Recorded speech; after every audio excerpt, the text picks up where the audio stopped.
Good evening, everyone. My name is Brad Wixton, and thank you for joining me. First of all, if you have found this video, that means that you are hopefully going to be part of the adult percussion playtime group that will be coming up shortly at church. If not, then that is fine. You are certainly more than welcome to watch this video, and maybe you can get something from it.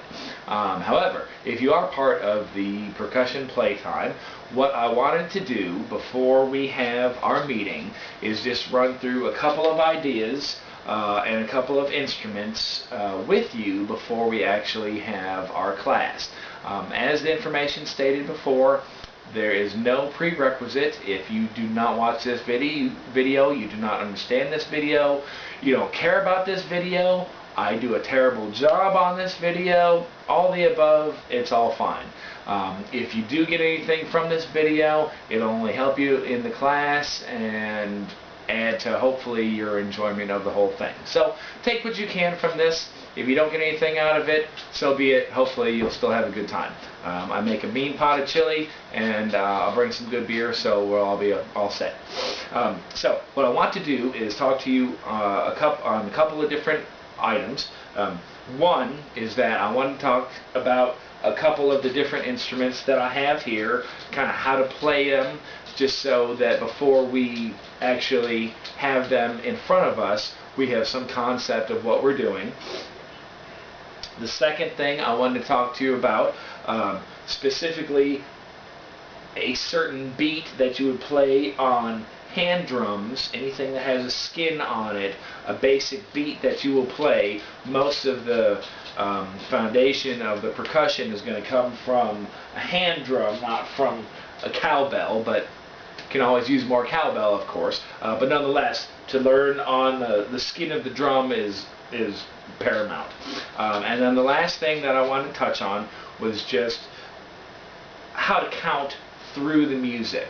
We're not going to be reading music, we're not doing anything involved, but it is important to be able to know where the song is, where the timing is at, so that you know you are playing with the time or off of the time. So, without further disruptions, especially from my dog, hopefully he'll stay over there, let's move on to the first segment, just some basic instruments. What we all love, gotta have more cowbell. Now a cowbell is going to be like a lot of the drums, or any instrument, it has to have a degree of sustainability to it.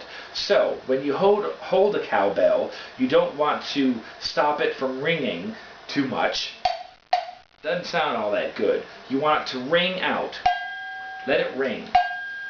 In this case, the cowbell actually rings a lot, so you can mute it just a little bit. So the idea with the cowbell, hold on the back side, and you use this stick to strike it, and you can get two different sounds out of it. You can get the tip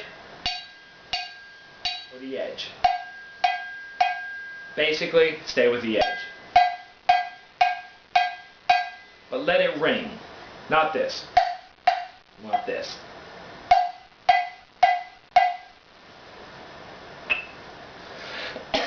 Pardon me. Second instrument, these are claves. They are just sticks of wood. You hear them a lot in different Latin music, jazz, same idea. And basically what I'm trying to portray to you is it has to be able to ring. You have to let that note have some degree of sustainability.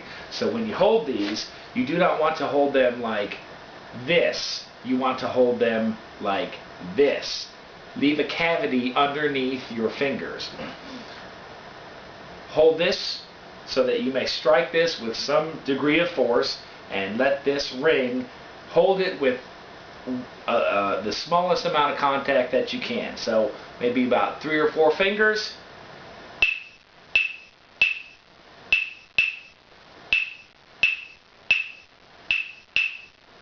Once again, let it ring. If it sounds like this, or this, Not the right idea. Let it ring.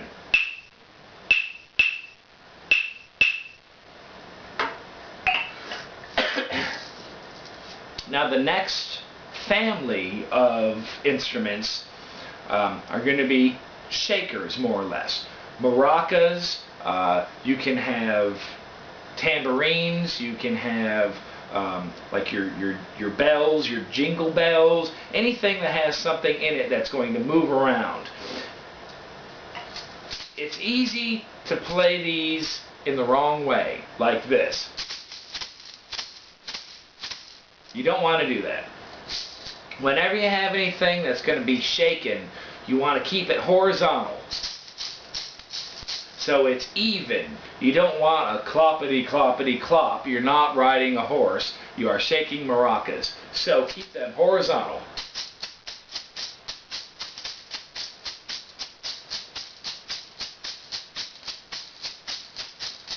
Not more so.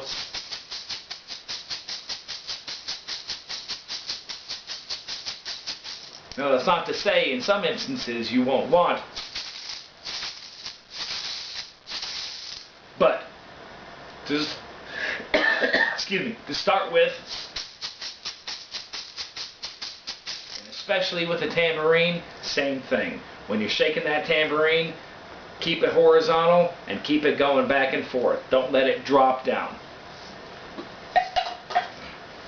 Now the most important one, the djembe,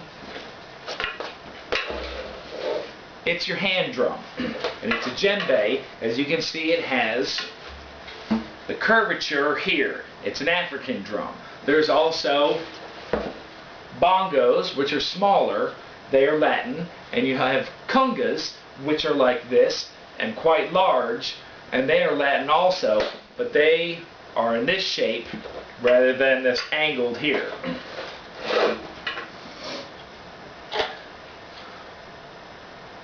You can get different sounds from this drum, any headed drum, anything with a skin on it, and it's important to know how to get those different sounds from it.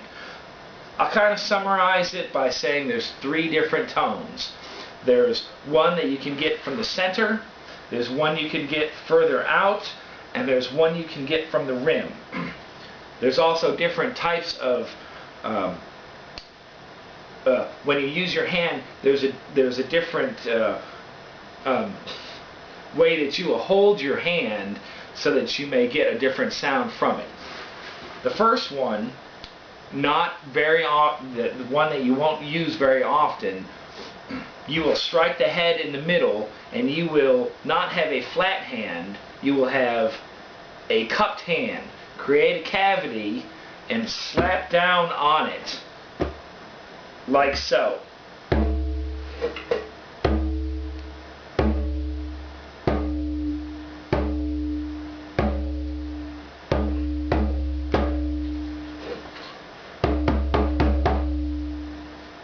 And also, by the way, as you can see, I have no jewelry on. Took my wedding ring off. Sorry, honey. Make sure to put it back on. Don't get in any trouble. But make sure not to have any jewelry on. You can have a watch if you like. You're obviously not going to hit with your wrist, but anything on the fingers, you will damage your jewelry, you will damage the drum, and you will damage your fingers also a lot. So make sure nothing on. So back to the basic beats. Cupped hand, center of the drum. Next one will be further out, not all the way out, but just in this general vicinity. More of a fingertip hit. And it's just going to be about an inch in. So you have the middle and the outside.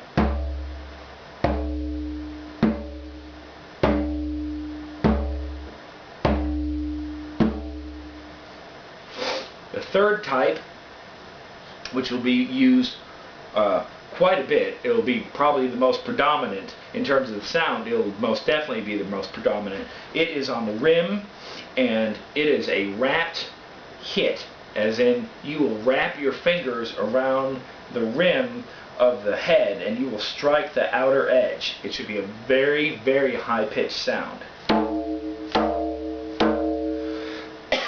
As compared to the middle,